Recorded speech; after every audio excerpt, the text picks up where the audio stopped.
नरेंद्र मोदी। बहुत बहुत धन्यवाद। सभा में विराजमान डॉक्टर रविंद्र राय जी, विकास प्रीतम जी, हमारे उम्मीदवार विधायक डॉक्टर कुशवाहा शशिभूषण मेहता जी, जिला अध्यक्ष अमित तिवारी जी, विजय ठाकुर जी, अशोक शर्मा जी, सुनील पासवान जी, अजय तिवारी जी, श्याम नारायण दुबे जी, शंकर गुप्ता जी, लवली गुप्ता जी, मंजू लता जी, रामदास साहू जी, शत्रुघ्न सिंह जी, अजीत गुप्ता जी, जितेंद्र तिवारी जी, अंतु यादव जी, रोशन सिंह जी, विजय शर्मा जी, सतीश कुमार जी, प्रकाश मेहता जी, संजय वर्मा जी, हमारे पंचायत यूनियन की मुखिया मनदीप मेहता जी, हमारे जिला काउंसिल की मेंबर प्रदीप भूया जी, सुनील पासवान जी, भाइयों बहनों, पिता और माताओं, सबसे पहले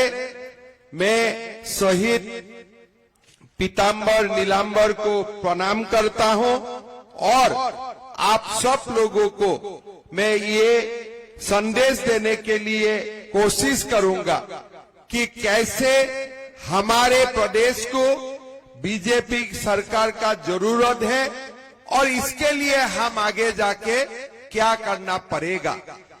भाइयों और बहनों, बीते 4 महीना हम लोग झारखंड में ही रहे और झारखंड को देखने के लिए, समझने के लिए हम लोगों ने कोशिश किया। आज झारखंड का हालत क्या है, मैं एक उदाहरण से आप लोगों को बताना चाहूंगा। हमारा झारखंड का एक बहुत बड़ा हिस्सा है जिसको हम लोग संथाल परगना नाम से जानता हूं। ये संथाल परगना में आज हमारा जो जनसंख्या है, आप लोग अगर देखें 1951 में संथाल परगना के जनसंख्या थे 23,22,000 और ये जनसंख्या में 21 लाख हिंदू जनसंख्या थे, आदिवासी जनसंख्या थे। मतलब कुल जनसंख्या की 90% हिंदू थे और 9% ये जनसंख्या की मुसलमान थे और ये 9% मुसलमान 1951 से ही हमारे संथाल परगना में थे। लेकिन आज संथाल का हालत क्या हो रहा है, हिंदू घात के 67% हो गया है और मुसलमान का जनसंख्या लगभग जाके आज 37% हो चुका है। मतलब क्या है, झारखंड में, संथाल परगना में, पलामू में, हर जगह में मुसलमान का आबादी बढ़ा है, हिंदू का आबादी कम हुए है। हमारा आपत्ति नहीं है अगर मुसलमान लोगों का जनसंख्या जन्म का कारण बढ़े है, लेकिन झारखंड हाईकोर्ट में केंद्र का सरकार ने ये हलफनामा देके बताया है कि ये जनसंख्या का जो बढ़ोतरी हुआ है, ये घुसपैठियों का कारण ये जनसंख्या बढ़ा है। बांग्लादेश से निरंतर घुसपैठिया झारखंड से आ रहा है, लेकिन हमारा जो सरकार है, हेमंत सोरेन का सरकार है, वो घुसपैठियों का खिलाफ कुछ भी काम नहीं करते हैं। इसलिए वो लोग समझता है घुसपैठी हमारे वोट बैंक है। अगर ऐसा ही झारखंड चलते रहे और 20 साल के बाद झारखंड का हिंदू आबादी कम होते 50% से भी नीचे हो जाएगा और घुसपैठियों का आबादी भी लगभग इतना ही होगा। आज हमारा ये जो चुनाव है, ये चुनाव हमारा अस्मिता का लड़ाई है। हमारा ये वादा है, हमारा बीजेपी का सरकार आएगा, कानून का रास्ता अपना के हम झारखंड में जितना घुसपैठी घुसा है सबको लात मार मार के हम झारखंड से बाहर निकालेगा, यही हमारा संकल्प है। भाइयों और बहनों, आज आप लोग थोड़ा समझने के लिए कोशिश कीजिए। हमारा जो झारखंड में एक विशेष समुदाय है, उनका वोट नहीं बांटते हैं। ये समुदाय पूरा की पूरा वोट किसको देते हैं? जेएमएम को देते हैं, कांग्रेस को देते हैं और लालू प्रसाद यादव को देते हैं। लेकिन हमारे जो हिंदू का वोट है, सनातन का जो वोट है, हम ये वोट किसी को 2%, किसी को 10%, किसी को 20% देता हो, हमारा वोट बच जाते हैं और ये विशेष समुदाय का वोट एक भी नहीं बांटते हैं और कांग्रेस पार्टी जेएमएम जीत जाते हैं। हमारे झारखंड में अगर हम सनातन संस्कृति को बसाना है, अगर हिंदू झारखंड में गर्व से रहना है, तब हमें हमारा वोट भी बंटवाना नहीं है, हम एक रहना है। अगर हम एक रहेगा तब हम सेफ रहेगा, अगर हम एक नहीं रहेगा हम सेफ नहीं रहेगा।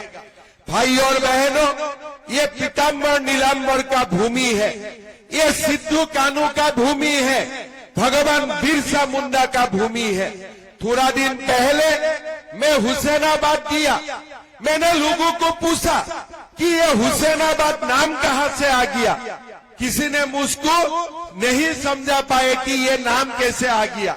मैंने लोगों को बोला, भाई हुसैनाबाद का नाम और जगह में हो सकता है, लेकिन पीताम्बर नीलांबर का भूमि में कोई जिला का नाम हुसैनाबाद कैसे हो सकता है, थोड़ा बताओ। तो मेरा ऊपर नाराज हो गया। वो लोग जाके मेरा ऊपर एफआईआर दर्ज कर दिया। मैंने ये लोगों को बताना चाहता हूँ, भैया तुमने रॉन्ग नंबर डायल कर दिया। हमें एफआईआर से कोई हमारा डर नहीं है, लेकिन मैं तुम लोगों को धन्यवाद देता हूँ। कम से कम ये एफआईआर का कारण बीच में मुझको पलामू झारखंड आने का मौका मिलेगा, इसलिए मैं आप लोगों को धन्यवाद देता हूँ। लेकिन भाइयों और बहनों, क्या झारखंड में हुसैनाबाद का नाम में जिला रहना चाहिए? तो सरकार आएगा, ये हुसैनाबाद का नाम भी बदला कर हम हमारे वीरों का नाम में ये जिले का नाम रखूंगा, ये भी हमारा वादा है। भाइयों और बहनों, आज झारखंड में क्या हो रहा है? एक मुख्यमंत्री है, उन्होंने वादा तो करते हैं लेकिन एक भी वादा नहीं निभाते हैं।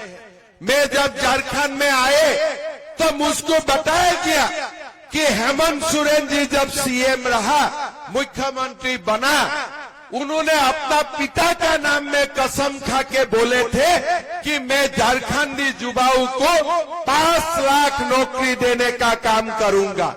किसी को नौकरी मिला है? आपको मिला है? कोई गांव में किसी को मिला है? मंडल में किसी को मिला है? मैं जहां भी पूछता हूं, कोई नहीं बोलते हैं हमारा गांव में किसी को नौकरी मिला है। 5 लाख नौकरी तो किसी को नहीं मिला। उल्टा क्या हुआ? सीजीएल का एग्जाम होते हैं, क्वेश्चन पेपर लीक कर दिया जाते हैं। क्या करते हैं? सीजीएल का एग्जाम होते हैं, लोगों से रुपया लेते हैं, नेपाल ले जाके क्वेश्चन पेपर बिकता है और यहां आके इंटरनेट बंद करने का ढोंगी दिखाता है।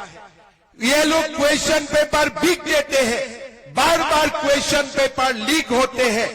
आज झारखंड का युवाओं का, आज ये लोग पूरा जो भी पढ़ा लिखा युवाओं है, आज सब दुखी है। मैं जहां भी जाता हूं, लोग मुझे बोलते हैं कि दादा सीजीएल एग्जाम को कैंसिल कर दीजिए।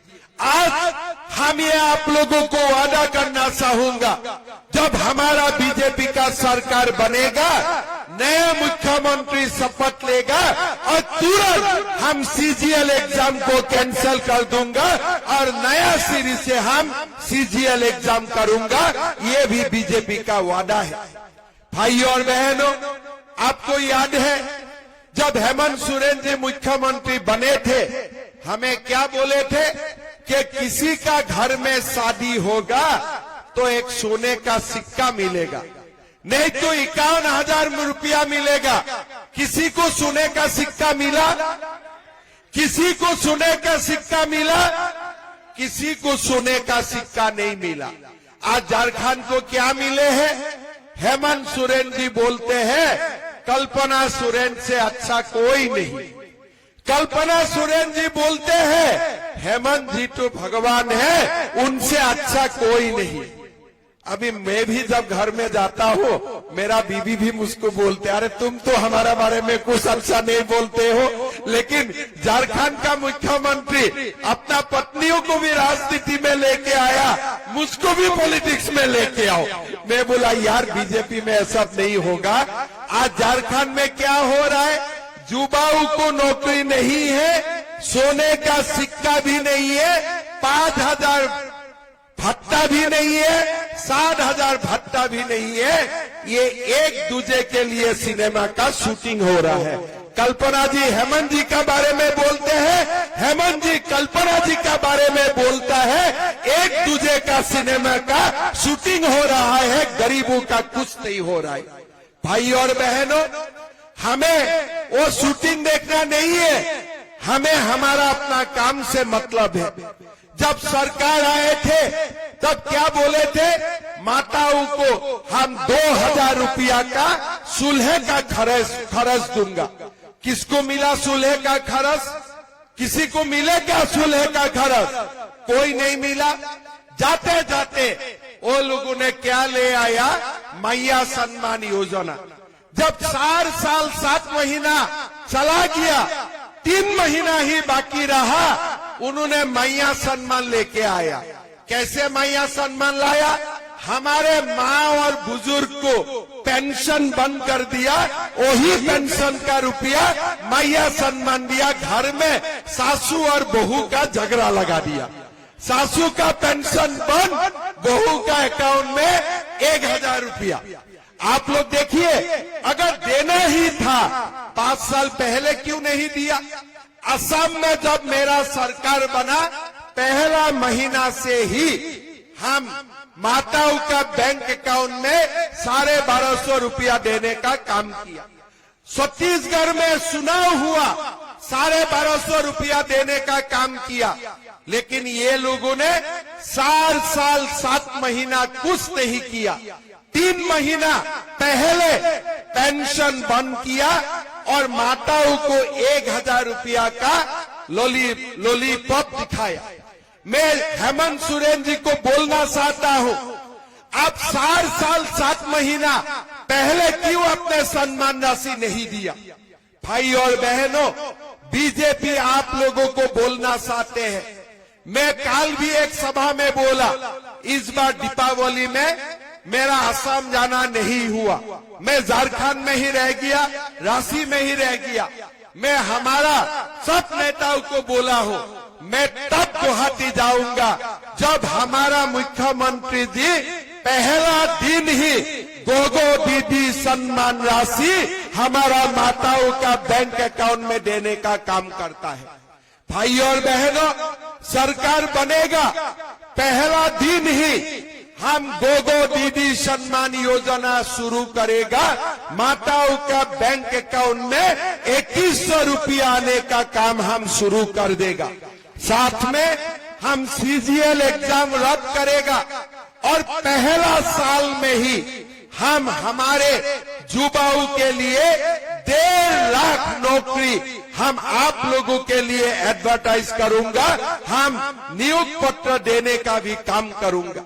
हमारे जो झारखंड मुक्ति मोर्चा का हमारे जो दोस्त है, आजकल बाबूलाल मरांडी जब रविंद्र राय जी का साथ साथ मुझको भी गाली गलौज करते हैं, लेकिन मैं हेमंत सोरेन जी को बोलना चाहता हूं, मैं असम में 3 साल में 1.5 लाख युवाओं को नौकरी देने का काम किया हो, आपने एक युवाओं को बिना पर्ची बिना खर्ची आपने नौकरी नहीं दिया।